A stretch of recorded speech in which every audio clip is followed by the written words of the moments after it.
Hi friends, welcome back to DP cryptos. నేను మీ Durga Prasad. Friends, మనకైతే ఈ పై నెట్వర్క్లో వ్యాలిడేటర్గా ఎలా చేయాలి ఏంటనే దాని గురించి అయితే నేను ఇంతకుముందు అన్ని పాయింట్స్తో కలిపి అయితే ఒకటి రెండు వీడియోస్ అయితే చేశాను. బట్ ఏంటంటే మన సబ్స్క్రైబర్స్ అయితే చాలామంది ఏంటంటే ఆ, సరే ఇప్పుడైతే కాయిన్స్ చాలా తక్కువ వస్తున్నాయి కదా, రోజుకి ఒక కాయిన్ కూడా రావట్లేదు కదా. మనకేమన్నా పై కాయిన్స్ ఎక్కువ రావాలంటే ఏం చేయాలి, ఏంటి, ఎలా చేయాలని చెప్పి అయితే అడుగుతున్నారు. ఏంటంటే వాళ్ళు ఆల్రెడీ మనం చేసిన వీడియో అయితే చూసి వ్యాలిడేటర్గా ఎలా చేయాలి ఏంటి కొంచెం వివరంగా చెప్పండి అని అయితే అడుగుతున్నారు. ఇంతకుముందు నేను చేసిన వీడియోలో కూడాను అంత డెప్త్గా అయితే చేయలేదు. ఇప్పుడైతే నేను వ్యాలిడేటర్గా అయితే ఎలా చేయాలి ఏంటి, రోజుకి ఎన్ని వస్తాయి, ఎలా చేయొచ్చు ఏంటనే దాని గురించి అయితే మీకు అయితే ఒక క్లారిటీ అయితే వస్తాను. ఫ్రెండ్స్, మీకు కనుక ఈ వీడియో కనుక అందరికి కొంతమందికి తెలిసి ఉండొచ్చు, తెలిస్తే కనుక ఖచ్చితంగా స్కిప్ చేసేయండి, చూడనవసరం లేదు. తెలియని వాళ్ళకి మాత్రమే ఈ వీడియో అయితే చేస్తున్నాను అనమాట. ఫ్రెండ్స్, మీరైతే పైన లెఫ్ట్ సైడ్లో ఉన్న పైన 3 లైన్స్ ఉన్నాయి కదా, ఈ 3 లైన్స్ దగ్గర అయితే క్లిక్ చేస్తే పై బ్రౌజర్ అనే ఆప్షన్ వస్తుంది కదా. పై బ్రౌజర్ అనే ఆప్షన్ అయితే క్లిక్ చేసుకోండి. మీరు డైరెక్ట్గా పై బ్రౌజర్లోకి వెళ్ళినా కూడా పర్వాలేదు, నో ఇష్యూస్, ఇబ్బంది ఏం లేదనమాట. ఇక్కడైతే sign in to Pi browser అని ఉంది కదా, పై బ్రౌజర్లోకి అయితే వెళ్ళిపోండి. మళ్ళీ ఆటోమేటిక్గా డైరెక్ట్గా అది పై బ్రౌజర్ మనకి యాప్ ఉంటుంది కాబట్టి ప్రతి ఒక్కరికి పై బ్రౌజర్లోకే తీసుకుని వెళ్తుంది అనమాట. పై బ్రౌజర్లోకి తీసుకువెళ్ళిన తర్వాత మీరు మనకైతే ఈ పైన ఒక ఒక 9-10 ఆప్షన్స్ అయితే ఉంటాయి కదా. తర్వాత మన ఒక్క నిమిషం లోడ్ అవుతుంది. అందులో కేవైసీ అనే ఆప్షన్ అయితే ఉంటుంది. ఇంకొక విషయం ఏంటంటే ఇక్కడైతే చూసారు కదా, chat.py, wallet.py అని ఇట్లా 1 2 3 8 ఆప్షన్స్ అయితే ఉన్నాయి కదా. మీరు ఈ 8 ఆప్షన్స్లో మీరు సెలెక్ట్ చేసుకోవాల్సింది ఏంటంటే KYC.py అనమాట. KYC.py సెలెక్ట్ చేసుకుంటే ఏంటంటే మనకి కేవైసీ అయిందా లేదా అనేది అయితే తెలుస్తుంది అనమాట. కేవైసీ అయిందా లేదా, తర్వాత మనకి కాయిన్స్ మైగ్రేటెడ్ అయిపోయిందా అనేది మనకు కంప్లీట్గా అయిపోతే కనుక గ్రీన్ లైన్ అయితే పూర్తిగా చూపిస్తుంది. లేదు కేవైసీ కనుక అవ్వకుండా టెంటేటివ్ అప్రూవల్ అంటే కొంతవరకు డౌట్ ఉండి ఏమన్నా ఇష్యూస్ ఉండి కనుక అవ్వకపోతే ఒక్కొక్కసారి అలా అయితే జరుగుతుంది కాబట్టి దానికైతే టెంటేటివ్ అప్రూవల్ కింద మనకైతే ఆరెంజ్ కలర్లో అయితే చూపిస్తుంది అనమాట. ఎక్కడైతే చూసారు కదా పై అండ్ స్టార్ట్ వ్యాలిడేటింగ్ అని చెప్పి అయితే చూపిస్తుంది. ఎక్కడైతే నేను చేసిన వ్యాలిడేషన్స్ అయితే లాస్ట్లో చూసారు కదా 2129 2129 వ్యాలిడేషన్స్ అయితే చేశాను అనమాట. అందులో సక్సెస్ఫుల్ వ్యాలిడేషన్స్ వచ్చేసి 2084 2084 వ్యాలిడేషన్స్ నేనైతే సక్సెస్ఫుల్గా చేశాను. ఒక 24 వ్యాలిడేషన్స్ రాంగ్ అయితే కాదు, అవి అయితే పెండింగ్లో ఉన్నాయన్నమాట. ఏంటంటే ఇంకొకటి ఏంటంటే మీకైతే ఫస్ట్ ఇదే కనుక ఫస్ట్ అయితే మీరు ఓపెన్ చేసినప్పుడు కనుక చూస్తే check my KYC application status అని అయితే ఒకసారి చూడండి. ఇదైతే మీకైతే డైరెక్ట్గా చూపిస్తుంది అనమాట. కేవైసీ ఎలా వచ్చిందో చూస్తారు కదా, KYC passed, KYC application has been submitted, completed and approved అని అయితే వస్తుంది అనమాట. Applied and become a validator అనేది ఈ పాయింట్ అయితే మీకైతే రాదనమాట. నేనైతే చేశాను కాబట్టి వ్యాలిడేటర్గా వస్తుంది. గో టు డాష్ బోర్డ్ ఒకసారి వెళ్ళిపోయిన తర్వాత మీరైతే ఇక్కడ అలా కనుక చూస్తే టేక్ ట్యుటోరియల్ అని అయితే వస్తుందన్నమాట. అంటే నేను ఆల్రెడీ వ్యాలిడేటర్గా చేస్తున్నాను కాబట్టి టేక్ ట్యుటోరియల్ అని వస్తుంది. వ్యాలిడేటర్ అంటే నథింగ్ బట్ ఫ్రెండ్స్, వ్యాలిడేటర్ అంటే ఏంటంటే మనకి ఈ కేవైసీకి సంబంధించిన ప్రూఫ్లు ఏవైతే ఉంటాయో, అంటే మనం ఆధార్ కార్డు కానీ, తర్వాత పాన్ కార్డు కానీ, తర్వాత ఓటర్ కార్డు కానీ, పాస్పోర్ట్ కానీ, ఇవైతే మనం ఇచ్చేసి కేవైసీ చేసుకుంటాం కాబట్టి పైలో ఆ కేవైసీ చేసుకునేది కొన్ని అయితే యాప్స్లో, మైనింగ్ యాప్స్లో మనకి వాళ్ళే చేస్తారు. కొన్ని మైనింగ్ యాప్స్లో అయితే ఇప్పుడు పై మైనింగ్ యాప్లో ఏంటంటే మనమే చేయాలన్నమాట. మీకు అందరికీ తెలిసిన విషయమే, మనం కేవైసీ కనుక ఇచ్చినప్పుడు ఒక పై కాయిన్ అయితే మన అకౌంట్లోంచి కట్ అవుతుంది. ఆ పై కాయిన్ ఎవరైతే కేవైసీ చేశారో వాళ్ళకైతే యాడ్ అవుతుందన్నమాట. ఐ మీన్ వ్యాలిడేటర్గా ఎవరైతే చేశారో వాళ్ళకి యాడ్ అవుతుందన్నమాట. నేను ఇప్పుడు 2084 వ్యాలిడేషన్స్ 100% కరెక్ట్గా చేశాను కాబట్టి నాకు 2084 పై కాయిన్స్ అయితే వచ్చాయన్నమాట. ఫ్రెండ్స్, ఇదైతే యాక్యురసీ చాలా జాగ్రత్తగా ఉండాలి. నాకైతే యాక్యురసీ 99% వచ్చింది కదా, చాలా జాగ్రత్తగా ఉంచుకోవాలి. ఇంకొకటి ఏంటంటే ఇందులో అయితే మీరు ఒకసారి రీటేక్ ట్యుటోరియల్ అని ఉంది కదా, అదైతే ఒక్కసారి ప్రెస్ చేయండి, మీకైతే టేక్ ట్యుటోరియల్ అని అయితే వస్తుందన్నమాట.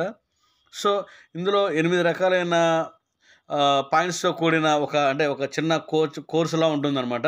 ఇది పెద్ద విషయం ఏం కాదు. పాస్‌పోర్ట్ ఫ్రమ్ యునైటెడ్ స్టేట్స్ అని ఉందనమాట. ఇది యెస్ అయితే యెస్ అని, లేకపోతే నో అయితే నో ప్రాబ్లమ్ ఏంటని చెప్తానండి. సో, ఇది రాంగ్ ఆన్సర్ ఉంటుంది. సో, మళ్ళీ ఒకసారి చూద్దాం. నో అని చెప్పని అందాం. నో అంటే ఇక్కడ ఏమవుతుందో ఒకసారి చూద్దాం. డాక్యుమెంట్ ఎందుకని మిస్ మ్యాచ్ అయిందనేది. అన్‌క్లియర్ ఫోటోనా, క్లియర్ ఫోటో అయితే బానే ఉంది. ఇన్‌కరెక్ట్ ఐడీ అని ప్రెస్ చేద్దాం. సో, కరెక్ట్ అని చెప్పేసనైతే చూపిస్తుందనమాట. సో, ఎక్కడైతే passport from France, republic from France అని చెప్పి చూపిస్తుంది. Is this correct and right genuine document అని ఉంటుంది. యెస్ అని చెప్పి టైప్ చేద్దాం. ఓకే. యెస్ కరెక్ట్ అని చెప్పేసనైతే చూపిస్తుందనమాట. సో, ఎక్కడైతే మనకి ఇక్కడ చూపించిన ఫోటో అయితే బ్లర్‌గా వస్తుంది. ఐడీ కార్డ్ ఫ్రమ్ యూకే అని వస్తుంది. ఇది కరెక్ట్‌గా లేదు కాబట్టి మనమైతే నో అని ప్రెస్ చేద్దాం. ఎందుకనంటే అన్‌క్లియర్ ఫోటో ఉంది కాబట్టి అన్‌క్లియర్ ఫోటో అని చెప్పేసనైతే నెక్స్ట్ ప్రెస్ చేద్దాం.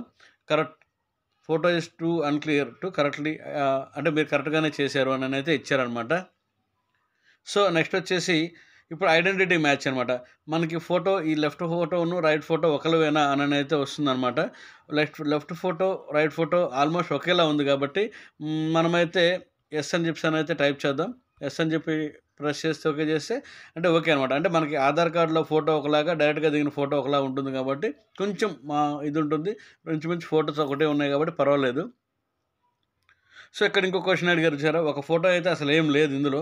మనం ఇట్లా మనం భూతద్దం ఉంది కదా! మ్యాగ్నిఫైయింగ్ గ్లాస్ గనుక ఓపెన్ చేసేసి చూస్తే ఇదైతే పెద్దది చూపిస్తుంది. సో, ఇదైతే ఎగ్జామ్ కోర్స్ కాబట్టి రాదు. సో, ఇంకొకటేంటంటే ఇప్పుడు ఈ ఫోటోలో ఒక అబ్బాయి ఉన్నాడు. ఈ ఫోటోలో అయితే బ్లర్‌గా ఉంది. ఏం లేదు కాబట్టి this person left photograph same అంటే 2 ఒకటేనా అని అడుగుతుంది. సో, 2 ఒకటి కాదు. ఎందుకంటే ఫోటో అన్‌క్లియర్ ఫోటో అనమాట. సో, నో అని చెప్పి కొట్టేసేయండి. ఎందుకు నో అని చెప్పేసనన్నారంటే ఫోటో అన్‌క్లియర్ అని చెప్పి ఒకటి నెక్స్ట్ అనేది ప్రెస్ చేస్తే మీరైతే కరెక్ట్ ఆన్సర్ చేశారు అననైతే వస్తుందనమాట. So, next photo liveness check అంటే ఏంటంటే మీరైతే గుర్తుండే ఉంటుంది. మనం పైకి కేవైసీ ఇచ్చేటప్పుడు లైవ్‌నెస్ అయితే ఇస్తామనమాట. అంటే కళ్ళు ఆర్పడం గానీ, లేకపోతే మౌత్ ఓపెన్ చేసి ఇచ్చేయడం గానీ, స్మైల్ ఇవ్వడం గానీ ఇస్తాము. ఇక్కడైతే మీరైతే చూసారు కదా! ఇతను కళ్ళు ఎగరేస్తున్నాడు, తర్వాత మౌత్ ఓపెన్ చేస్తున్నాడు, స్మైల్ ఇస్తున్నాడు కాబట్టి సో, ఇది లైవే అనమాట. సో, మనమైతే యెస్ అని ప్రెస్ చేసి నెక్స్ట్ అనేది వస్తే నెక్స్ట్ అనేది ప్రెస్ చేసి చూసారు కదా! ఇది లైవ్ కరెక్ట్ ఆన్సర్ అని చెప్పనైతే ఇచ్చారనమాట. సో, లాస్ట్ క్వెషన్ వచ్చేసి ఇదైతే చూసారు కదా! అకౌంట్ నేమ్ అంటే ఇప్పుడు పైలో అకౌంట్ నేమ్ చేంజ్ చేసుకోవడానికి కూడా వాలిడేషన్స్ మనకే వస్తాయన్నమాట. వాలిడేటర్‌గా చేసే వాళ్ళకే వస్తాయన్నమాట. సో, ఇంగ్లీష్‌లో అయితే ఈ పేరుండ, నేటివ్ అయితే ఈ పేరు. కేవైసీ నేమ్ వచ్చేసి ఇలా వస్తుందన్నమాట. సో, ఈ నేమ్ అది కరెక్టేనా ఏంటని చెప్పేసనైతే అడుగుతున్నారు. సో, ఇక్కడైతే జార్జ్ లూకాస్ వీస్ అని చెప్పి కేవైసీ నేమ్ ఇంగ్లీష్‌లో నేమ్ కరెక్ట్‌గానే ఉంది కాబట్టి సో, యెస్ అనేదైతే ప్రెస్ చేద్దాం. యెస్ అనేది ప్రెస్ చేసి అకౌంట్ నేమ్ కరెక్ట్ అని చెప్పేసనైతే అంటుందనమాట. ఇలా గనక నేమ్ గనక తేడా గనక ఉంటే ఆ నేమ్ మిస్ మ్యాచ్ అనేది మీరైతే ప్రెస్ చేసి ఎందుకు మిస్ మ్యాచ్ అవుతుంది ఏంటనేది ఆప్షన్స్ వస్తాయన్నమాట. సో, దాన్ని బట్టి మీరు ప్రెస్ చేయొచ్చు. ఇప్పుడైతే నో అని ఒకవేళ ప్రెస్ చేసామనుకోండి all names are too different. The English name are different to the different person. అంటే దీనికి సంబంధించిన ఏదో ఒక ఆప్షన్ సెలెక్ట్ చేసుకొని చేయాలన్నమాట. సో, ఎప్పుడైతే మనం యెస్ అనేది ప్రెస్ చేసామో అదైతే ఓకే చేసేస్తే ఏంటంటే ఇప్పుడు ఇంకొకటి లాస్ట్ అయితే వచ్చిందనమాట. ఇది చూసారు కదా! ఇంగ్లీష్‌లో పై అకౌంట్ నేమ్ తర్వాత నేటివ్ నేమ్ వచ్చేసి వీళ్ళకి అంటే కొన్ని కంట్రీస్‌లో లాంగ్వేజ్ చేంజ్ ఉంటాయి కాబట్టి ఇంగ్లీష్‌లో అయితే లిజ్బెత్ వేస్ అని చెప్పని వచ్చింది. ఇందులో అయితే ఎలిజబెత్ వేస్ అని చెప్పనైతే వచ్చిందనమాట. సో, సేమ్ పర్సన్ అవునో కాదో నాకు కూడా అర్థం కావట్లేదు. సో, నేనైతే నో అని టైప్ చేసి one of account FL this name different అని చెప్పనైతే ప్రెస్ చేస్తే కాదనంది. సో, ఓకే ఇది కరెక్టే అయ్యుండొచ్చు మేబీ. నేను కరెక్టే చేస్తాను. సో, కరెక్ట్ అని చెప్పనైతే వచ్చింది. అంటే ఒక లెటర్ మేబీ ప్రాబ్లమ్ అయినా కూడా ఇబ్బంది ఏం లేదనమాట. సో, కంగ్రాచ్యులేషన్స్ అయితే మీరైతే ఈ ట్యుటోరియల్ అయితే కంప్లీట్ చేశారు. మీరు మళ్ళీ గనక చేయాలి అంటే క్విజ్ స్టార్ట్ చేయండి. లేదంటే బ్యాక్ వెళ్ళిపోండి అని చెప్పేసనైతే వస్తుందనమాట. సో, ఈ క్విజ్ స్టార్ట్ చేయడం అంటే ఏంటంటే మనం వాలిడేటర్స్‌గా చేయడం అనమాట. వాలిడేషన్స్ క్విజ్‌లో వీళ్ళు ఏమడుగుతున్నారంటే స్టార్ట్ చేసే ముందు వెన్ కెన్ వాలిడేషన్ డేటా అంటే వాలిడేషన్‌కి సంబంధించిన ఫోటోలు గానీ, డేటా గానీ వస్తే మీరు ఆ డేటాని షేర్ చేయొచ్చా అని అయితే అడుగుతున్నారు. అప్పుడు దీనికి ఆన్సర్ ఏంటంటే ఇక్కడ లాస్ట్‌లో ఉంది కదా! Validation should never share validation data can anyone, ఏ విధమైన డేటాను ఏ విధంగానూ కూడా షేర్ చేయకూడదు. ఒకవేళ షేర్ చేస్తే గనక మీరు సంపాదించిన పైకాయిన్స్ ఏవైతే ఉన్నాయో అవైతే మీ దగ్గర నుంచి పూర్తిగా వెళ్ళిపోయి జీరో అయిపోతాయన్నమాట. సో అదనమాట. సో ఇంకొకటి ఏంటంటే when validators download, record, screen shot are store అంటే ఈ వ్యాలిడేటర్కి సంబంధించి వ్యాలిడేషన్స్ ఏమైనా వచ్చినప్పుడు డౌన్లోడ్ చేయడం, రికార్డ్ చేయడం, స్క్రీన్ షాట్ చేయడం లాంటివి చేయొచ్చా అని అయితే వాళ్ళు అడుగుతున్నారు. సో దీనికి వచ్చేసి నెవర్ డౌన్లోడ్, రికార్డ్, స్క్రీన్ అంటే మనం ఎప్పుడు అటువంటివి చేయకూడదు అనమాట. సో అదైతే ప్రెస్ చేశాను నేను. ఓకే అంటే గ్రీన్ కలర్లో వచ్చింది కదా. ఓకే, నెక్స్ట్ క్వశ్చన్ అనమాట. సో మళ్ళీ ఏంటంటే privacy penalties, copying, screenshotting, sharing, recording, downloading, storing and data validation work may result in. వీళ్ళు ఏమంటున్నారంటే కాపీ చేయడం కానీ, స్క్రీన్ షాట్ తీయడం కానీ, ఎవరికైనా షేర్ చేయడం కానీ, మీరు దాన్ని స్క్రీన్ రికార్డ్ చేయడం కానీ, డౌన్లోడింగ్ కానీ ఏది చేసినా కూడా మీకు ఎఫెక్ట్ అవుతుంది. అది ఏమేమి ఎఫెక్ట్ అవుతుంది అంటే exclusion of this validator programme. First of all ఏంటంటే మనల్ని ఈ వ్యాలిడేటర్ ప్రోగ్రామ్ నుంచి తొలగింపబడతారు మీరు అని అయితే ఇచ్చారు. సో అది ఒక కారణమై ఉండొచ్చు. A ban from Pi network and the loss of previously mined Pi. అసలు కంప్లీట్గా పై నెట్వర్క్ నుంచి మీరైతే బ్యాన్ చేయబడతారు. ప్లస్ ఇంకొకటి ఏంటంటే మీరు సంపాదించిన పై కాయిన్స్ అన్నీ కూడా మీరు లాస్ అయిపోతారు. కంప్లీట్గా మేమైతే డిలీట్ చేస్తాము. తర్వాత ఇంకొకటి ఏంటంటే legal ability under terms and conditions validator service agreement. Service agreement ప్రకారం, పై వ్యాలిడేటర్ సర్వీస్ అగ్రిమెంట్ ప్రకారం లీగల్గా ఇలా చేయకూడదు అనేది ఒక అగ్రిమెంట్ అనమాట. సో ఇది కూడా ఒక కారణం. తర్వాత potential indemnification of Pi network. Pi network నుంచి సంబంధించినటువంటి ఎటువంటి పొటెన్షియల్ ఇన్కమ్ మీకైతే రాదని అయితే చెప్తున్నారు. సో ఏంటంటే ఈ 1, 2, 3, 4 అన్ని పాయింట్స్ ఎలా వస్తాయి కాబట్టి, అంటే మనం వ్యాలిడేషన్లో జరిగే పొరపాట్ల వల్ల, అంటే మనం అలా షేర్ చేసినా, రికార్డ్ చేసినా అవి మన తప్పుల వల్ల పరిగణించబడతాయి కాబట్టి all of the other answers అని చెప్పి అయితే ప్రెస్ చేస్తున్నాను. అదే కరెక్ట్ అని చెప్పి అయితే చూపిస్తుంది షో రిజల్ట్స్. సో ఇప్పుడు now you can proceed to validating అని చెప్పి అయితే వస్తుంది. మనమైతే ఇప్పుడైతే నెక్స్ట్ స్టార్ట్ వ్యాలిడేటింగ్ అని అయితే ప్రెస్ చేసేస్తే ఇలా అయితే వస్తుందన్నమాట. మళ్ళీ లెట్స్ గో అని అయితే మనమైతే ప్రెస్ చేసేస్తే మళ్ళీ వీళ్ళైతే ప్రొహిబిటెడ్ అండ్ బిహేవియర్ రిమైండర్ అని చెప్పని అయితే వస్తుందన్నమాట. కాపీ, స్క్రీన్ షాట్ ఇవన్నీ చేయకూడదు, మస్ట్ నాట్ బి అని అయితే వస్తుంది కదా. సో ఇక్కడ మనమైతే కన్ఫర్మ్ అనే దానికి చేస్తే ఇలా అయితే వస్తుందన్నమాట. స్క్రీన్ మీద వస్తుంది. ఈ స్క్రీన్ మీద ఇలా వస్తుంది. ఇది ఒక 5 minutesకో లేకపోతే 2 minutesకో 10 minutesకో 1, 2 అవి వస్తూ ఉంటాయి అన్నమాట. ఇవి ఇన్నని లిమిట్ అయితే లేదు. లిమిట్ అయితే అంటే ఒక 10 వస్తాయి, 20 వస్తాయి అని అయితే చెప్పలేము.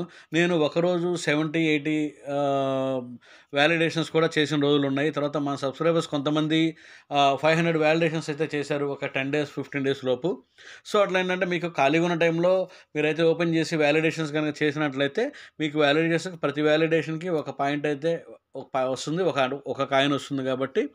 సో మనమైతే పై కాయిన్స్ని ఇవి పెంచుకోవడానికి మంచి వెసులుబాటు అవుతుందన్నమాట. ఓకే ఫ్రెండ్స్, నా వీడియో మీకైతే నచ్చిందని ఆశిస్తున్నాను. మళ్ళీ ఒక వీడియోతో మళ్ళీ కలుద్దాం.